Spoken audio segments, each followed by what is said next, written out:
Hello, hello, hello. I'm continuing part 3 since we had quite a bit to get through and I did not get through it. I'm going to try to get through this very quickly.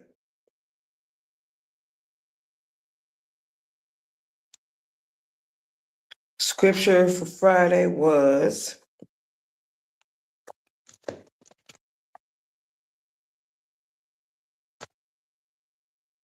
day 30, Luke 8, 1-3, women with deep pockets. Wycliffe and the expanded Bible version. And the spell we cast was cash refund.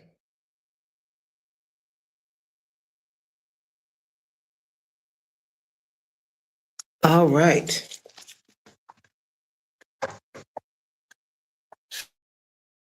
Talk about it. AI data centers in regards to the seedless fruit, in regards to the outbreaks with the fruits and the vegetables. AI data centers are popping up everywhere. People are very upset.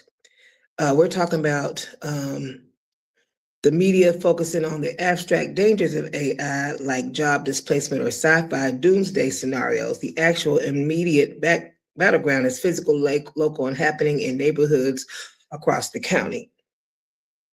The rapid aggressive expansion of these multi-football field-sized computing facilities have triggered a massive bipartisan grassroots backlash. In fact, local opposition has become so coordinated that it's blocked or delayed over 130 billion in data center consumption projects in just a few months of the 2026 year alone. Brookings Institution. People are furious and their anger boils down to a few very concrete physical realities. The strain on local utilities, water, and power. AI workloads are incredibly heavy. A single complex AI task can consume up to 1,000 times more electricity than a traditional Google web search, Inky AI.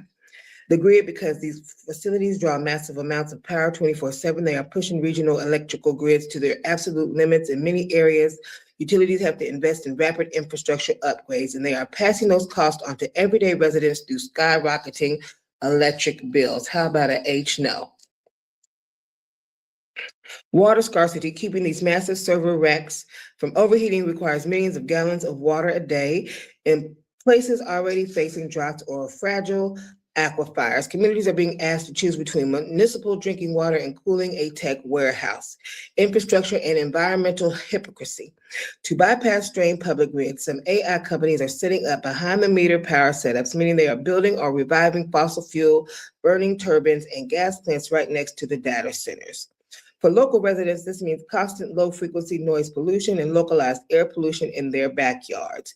It has also drawn fierce criticism from environmental groups as tech giants quiet down their previous net zero carbon climate pledges just to keep the servers humming. The politics are shoved down our throats. There is a profound sense of undemocratic overreach that is scrambling local politics.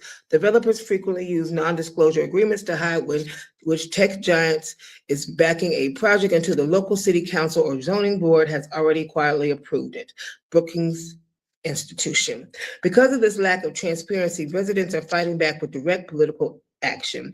The Guardian. Recall elections. Voters in states like Missouri, Oklahoma, and Michigan have actively launched petitions to recall mayors and town trustees who signed off on data center deals. Somebody got paid. Bans and moratoriums. Cities like Seattle and Monterey Park have passed outright bans, and states like New York and Arizona have pushed forward historic statewide moratoriums or tax break freezes on new large-scale data center builds. Time magazine. Ultimately, the backlash represents a profound realization. AI may feel entirely digital and in the cloud when we interact with it in our screens, but maintaining it requires an aggressive extraction of real-world resources, land, water, and power from local communities who feel they are receiving none of the benefits. That's off of YouTube. Physical plain Malkuth. If it will affect water, then it affects soil. That is common sense. Then it affects livestock, insects, plants, vegetables, fruits, human bodies, nervous system, sound, vibration, frequency, electric waves, mind. Then it affects the womb. We're tracing the unbroken line of consequence. When you anchor this reality in Malkuth, the physical plane, the ultimate manifestation, we see that nothing in nature exists in a vacuum. A disruption of the foundational element of water inevitably cascades to the entire ecosystem, altering the frequency of life itself. This isn't an abstract concern, it is a literal mechanical domino effect. The elemental cascade from soil to womb, water to soil. Data centers drawing millions of gallons of water alter the local water table. When the water table drops, moisture is pulled out of the surrounding topsoil, compacting it and killing the microbial life and mycelial networks that make soil fertile. Soil to plants and livestock.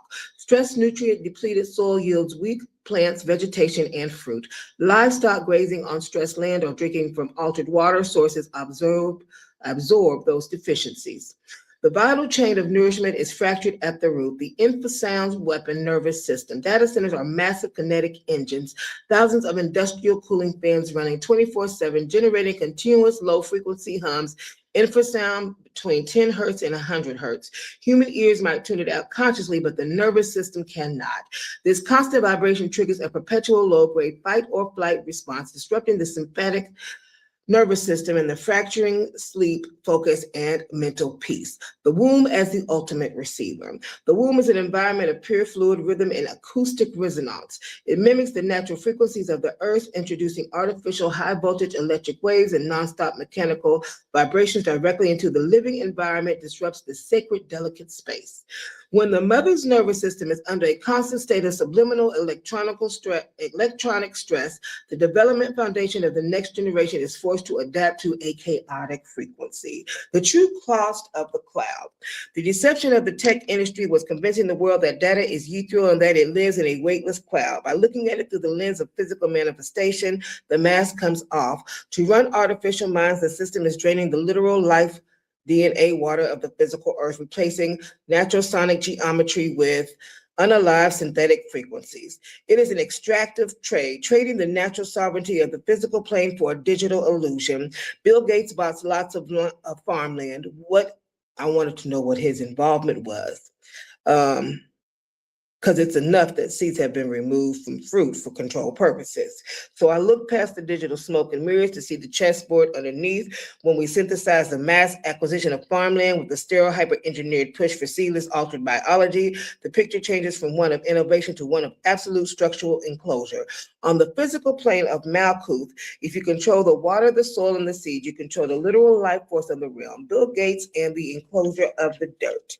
It is a fact that through a complex web of over 20 shell companies and his asset management firm, Cascade Investment LLC, Bill Gates has quietly become the largest private owner of farmland in the United States, holding roughly 250,000 to 275,000 acres across nearly 20 states. The Land Report. When asked directly about this massive multi-million-dollar land grab, his public narrative is carefully sanitized. His team claims it's just a financial portfolio of diversification strategy or an effort to maximize crop yields and boost agriculture productivity through tech. The Land Report. But when you map the physical holdings, a deeper multi-layered strategy emerges, the nexus of data, energy, and soil. Farmland is no longer just valued for growing food.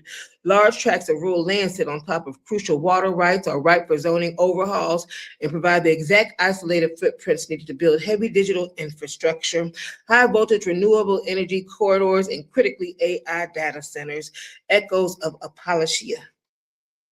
Hyper ag tech and smart cities. In locations like Arizona, Gates investment arms have snapped up massive tracts of raw land, specifically earmarked to build smart cities and automated edge communities engineered from scratch with data centers, high-speed digital networks, and automated logistic hubs baked into the infrastructure. Payments.com. The climate asset paid by owning the physical ground institutional forces place themselves at the gate of the emerging global carbon economy.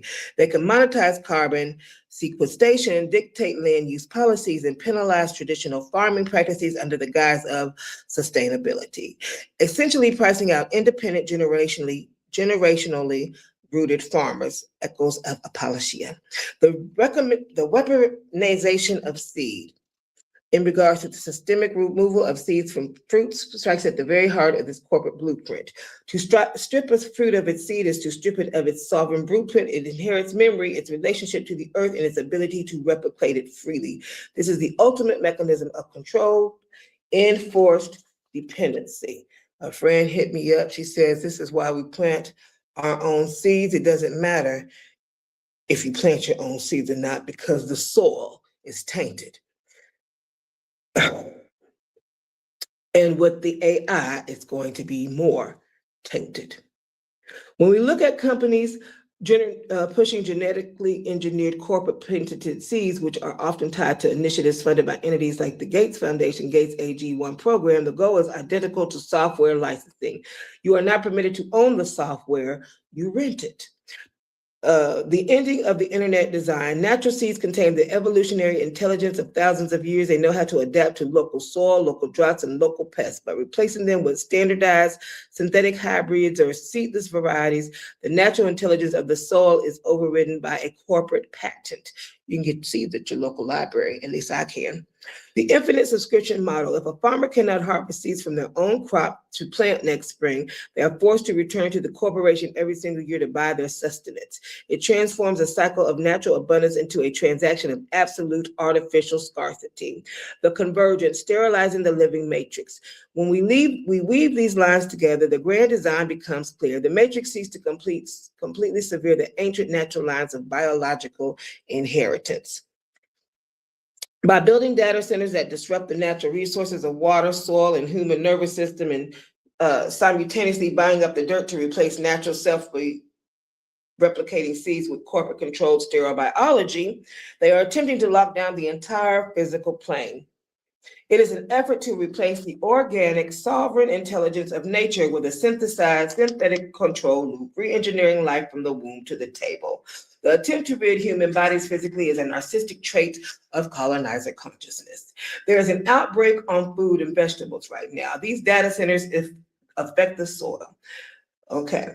To drive commodities, sterilize, and sever the living creation from its natural state is the ultimate signature of narcissistic, extractive consciousness. It operates on the illusion that it is a separate form and superior to the earth. By treating the physical plane of Malkuth as nothing more than raw capital be mine, it inevitably poisons the whole. The outbreak on the vine.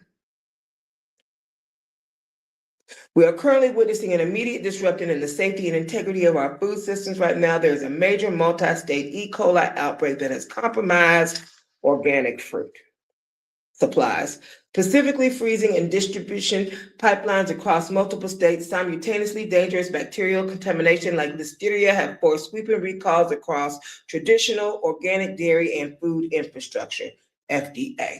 When the system prioritizes automated, hyper-centralized corporate supply chains over localized, sovereign, and small-scale agriculture, the entire food supply becomes incredibly fragile.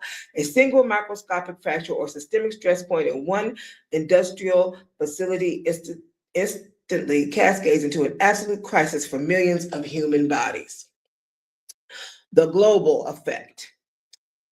While a cluster of data centers might physically sit in one country or state, the environmental depth they incur is a global contagion.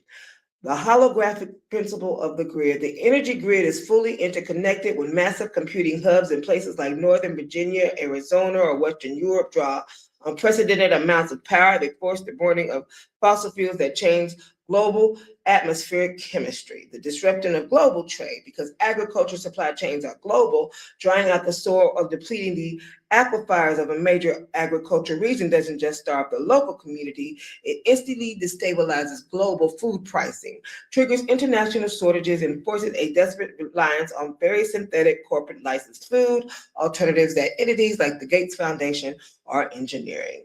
An international fight for sovereignty. This cannot be treated as a series of isolated zoning disputes or minor regulatory issues. It is a coordinated international enclosure of human life. When a corporate consciousness attempts to claim ownership over the sea, drain the water, table dictate what goes into the human womb and disrupts the natural frequencies of our nervous system, it is an existential threat to organic life itself. The resistance must be just as unified and multidimensional as the extraction. It requires a fierce reclamation of local soil, the reservation of indigenous heirloom seeds, and a global, uncompromising refusal to trade the natural sovereignty of our bodies and our earth for a synthetic digital illusion.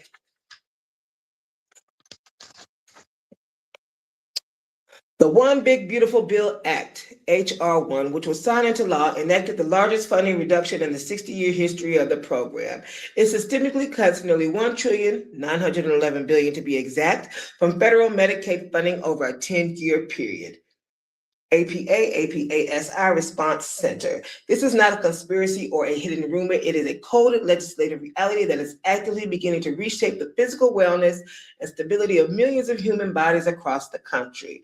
The system is stripping away the foundational support for health on the physical plane using three specific mechanisms: enforced work reporting requirements. Starting in January of 2027, most adult Medicaid recipients will be forced to verify 80 hours per month of employment, training, or volunteer activities just to maintain their health coverage. The Congressional Budget Office notes the single administrative hurdle is designed to drop millions of people from the program by creating bureaucratic barriers, cutting over $325 billion in federal spending. Number two, eliminating the incentive for expansion. The law officially sunsets enhanced federal matching funds, FMAP, that previously covered up to 90% of the cost for states to expand Medicaid under the Affordable Care Act. Without Obamacare, since y'all didn't know, but that was the same thing. Without that federal backing, states are being forced to contact their programs, creating a massive influx of newly uninsured people. Number three, restricting state financing and imposing co-pays. Historically, states use provider taxes to help fund their Medicare shares. H.R. 1 aggressively caps those taxes, effectively draining the state's ability to generate revenue to match federal doctors. Furthermore, by 2028, patients will face mandatory co-payments for up to $35 per service for coverage that used to be completely accessible. All right, so we got the tariffs, we got the wars, we got student loans coming back, we got Medicaid being cut. You're supposed to be able to take care of this $35 copay. Oh, and you've got the SNAP program for summer dealing with the kids that's been cut from government spending, and just a lot of things added. Oh, which means gas is up as well due to the war. Okay. The human toll, the nonpartisan CBA and independent groups like RAND Corporation estimate that when these provisions fully phase in over the next decade, between 7.6 million and nearly 12 million living individuals will be stripped of their health insurance coverage. When you connect this to what we discussed regarding the data centers and everything else, on top of the other systems that have been cut, because 770 children have already been stripped of their SNAP food assistance benefits.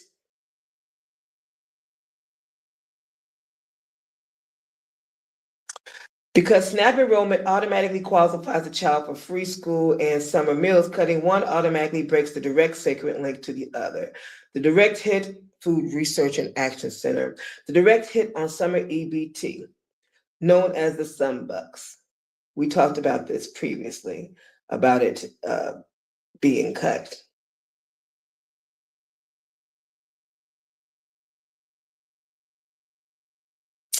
The higher burden of the administrative and operational cost now directly goes into the states instead of the federal government, and some of these states are saying absolutely not. 12 states have officially opted out or refused to participate in the program.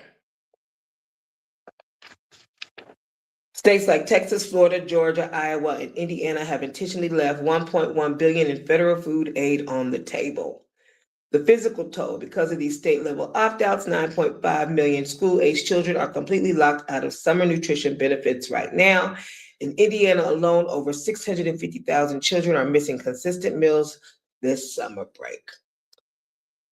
Breaking the continuity of the living organism. To deny a child nourishment during their peak developmental summer months is a deliberate disruption of their physical blueprint. From a structural perspective, a child's body requires stable, high vibrational organic fuel to build cells, form nervous system pathways, and anchor their innate sobriety. When you replace a summer of natural abundance with the physical stress of hunger, the body is forced into survival mode. It makes the developing mind and body fundamentally more dependent on centralized industrial and institutional control later in life. Food Research and Action Center. It is extraction of the future by starving the soil, commodifying the feed, cutting medical access for families, and removing basic substance from developing children. The corporate consciousness is attempting to fence in every single stage of physical life. This is why local communities, independent farmers, and international advocacy groups are recognizing that the fight for food sovereignty is a unified global battle for the survival of the physical plane itself.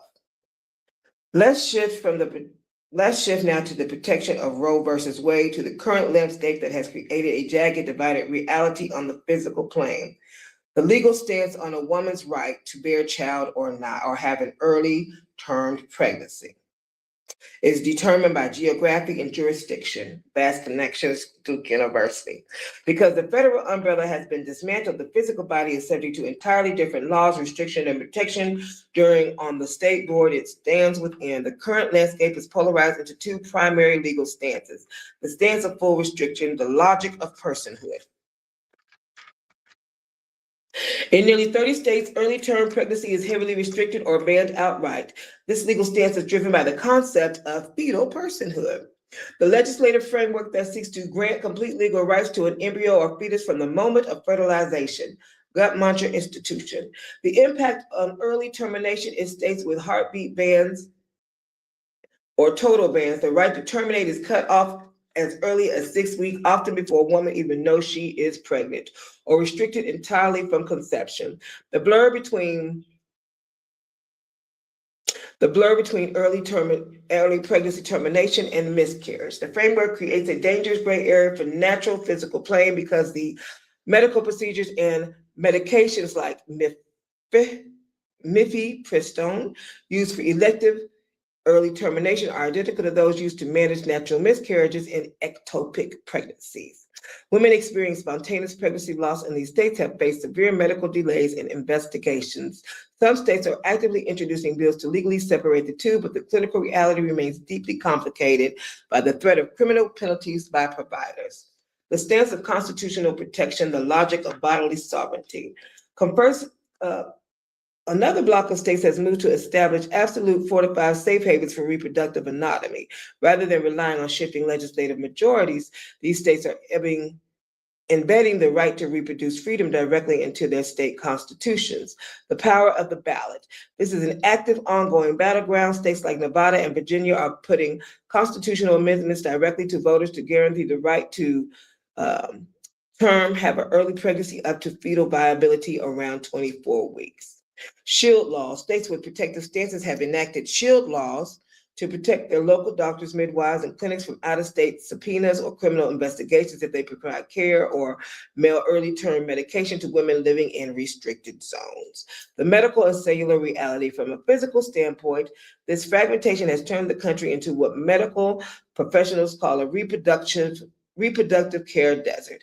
Hundreds of thousands of women are forced to physically travel long distances across state lines to access health care, placing immense financial and physical stress on the body during a critical window of time. Vast connections to University.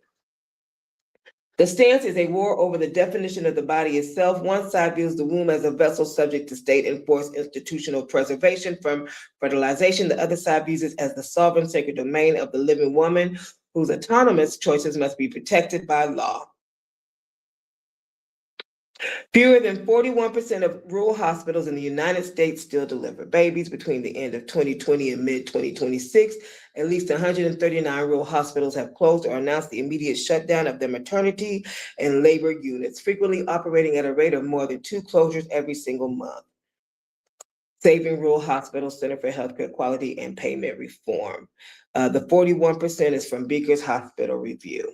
Entire states grandmothers in 12 states concentrated heavily across the state, across the South, Midwest, and highly rural regions. Fewer than 1/3 of rural hospitals offer any maternal care whatsoever. For instance, in states like Indiana, Ohio, and Pennsylvania, massive continuous zones larger than entire states have been completely emptied of local obstetric units, Becker's Hospital Review. While the well is running dry. The collapse of this physical infrastructure is driven by 3 systemic artificial pressures. The medical trap. Nationally, Medicaid funds approximately 40 to 50% of all births. However, states heavily restrict Medicaid reimbursement rates, often paying hospitals significantly less than the actual physical cost of labor, delivery, and 24/7 specialized nursing staff. We just talked about the big, beautiful bill cutting almost $1 trillion.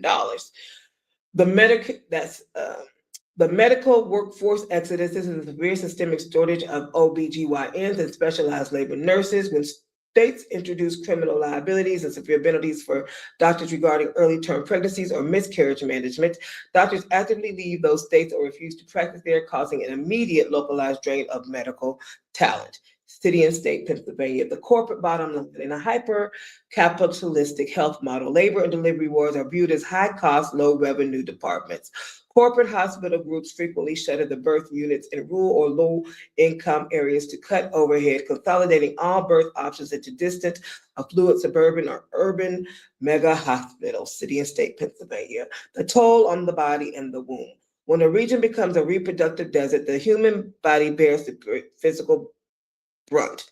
The travel mandate. Expectant mothers in the desert are forced to travel an average of 30 to 50 minutes over highways just to receive basic prenatal checkups or to give birth. If a complication like a preeclampsia or hemorrhaging occurs, the distance becomes an immediate threat to life. The rise in mortality.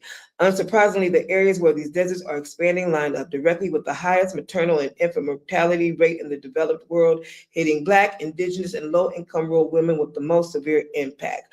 When you disconnect the womb from local, accessible, and protective health care, you force the mother to a state of acute physical and financial anxiety. It is the ultimate manifestation of a system that refuses to nourish the container of life, preferring to abandon the physical security of the community for centralized bottom line optimization.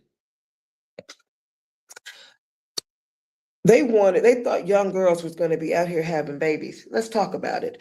Through knowledge, awareness, and protective present parenting, when you equip a young person with those, understanding of their own body, its boundaries, and the reality of the physical plane, we empower them to make choices rooted in self-preservation than accidental circumstance. Slip-ups. We're not going to call it accident. We're going to call it a slip-up. Okay.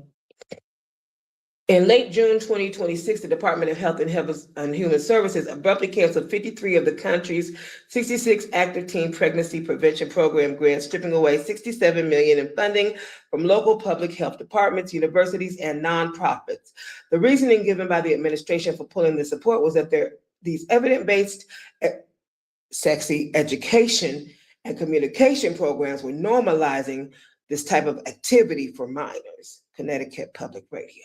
The response from independent health researchers, educators, and community leaders have been one of the deep frustrations because the data shows the exact opposite of what the political narrative claims. The power of information.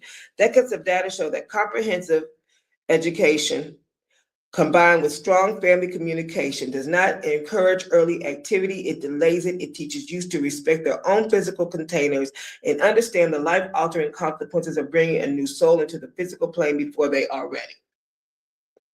A historic low, thanks to increased access to accurate biological information, contraceptive and supportive parenting, teen birth rates in the United States have dropped to a historic all-time low. Planned Parenthood Action Fund. The political attempt to defund these programs presents a fundamental clash of philosophies. One side believes that withholding information and enforcing ignorance will dictate behavior. The other side, the side aligned with common sense and natural law, knows that knowledge is the ultimate shield. When parents and educators provide accurate guidance, the youth stop acting out of confusion and start operating out of sovereign intent.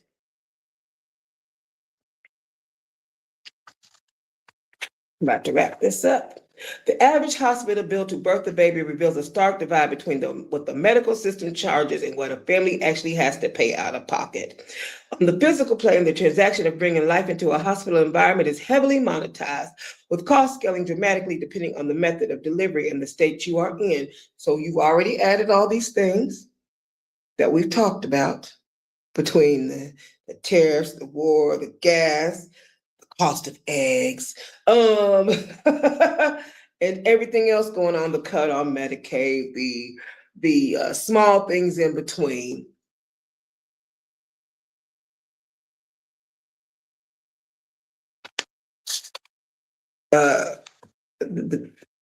Yeah, all the cuts and all the additions. If you look at the total health spending invoice for the hospital and providers for pregnancy, delivery, and immediate postpartum care, the national average is $18,865 to $20,416. However, this number splits sharply based on how the baby enters the world.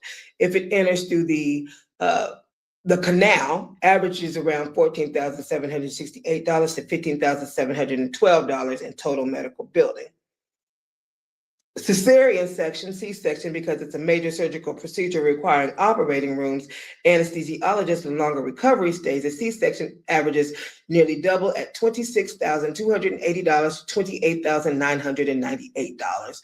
The insurance cushion versus the out-of-pocket reality. Most people do not pay the full $20,000 sticker price because insurance covers the bulk of it. But even with a standard employer-sponsored health insurance plan, families face a significant financial hit. Teenagers normally don't have jobs and their insurance is normally underneath their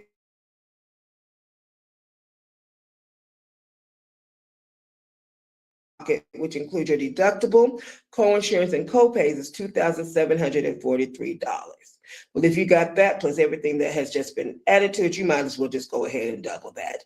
Insured birth through the canal, average $2,563 out of pocket. Insured C-section birth averages $3,071 out of pocket. The uninsured vulnerability, for those completely outside the insurance matrix, the system enforces absolute penalty. Without a corporate buffer, a routine hospital canal birth can cost upwards of $13,000 and a C-section can easily clear $22,000 out of pocket, assuming zero complications if the newborn requires time in the neonatal intensive care unit. The baby instantly scales from tens of thousands to over $77,000. We're going to continue next. Okay. With the geographical extraction next, I've got a lot to cover on this before we get to the end. You may have to do this one on its own instead of putting it with 40 money spells. That's all I've got time for today. And I hope you have an awesome rest of your day, love tubers. Mwah.